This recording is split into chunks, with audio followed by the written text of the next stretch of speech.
আজকে এখন আমরা এসেছি একটা উইগুর রেস্টুরেন্টে।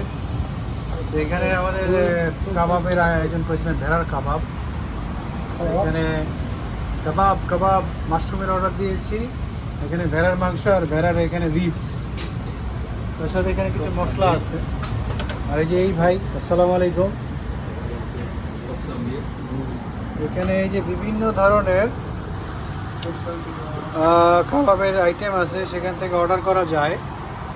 আপনি এখানে এরকম চয়েস করতে পারবেন। তো এই যে এখানে ফ্রিজে সরে সরে দেওয়া আছে, এক একটার এক এক টাইম।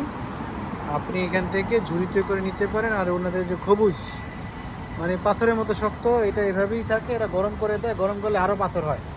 যার কারণে আমরা রুটির কোনো অর্ডার দেই নাই, আমরা মাশরুমের অর্ডার দিচ্ছি আর কি।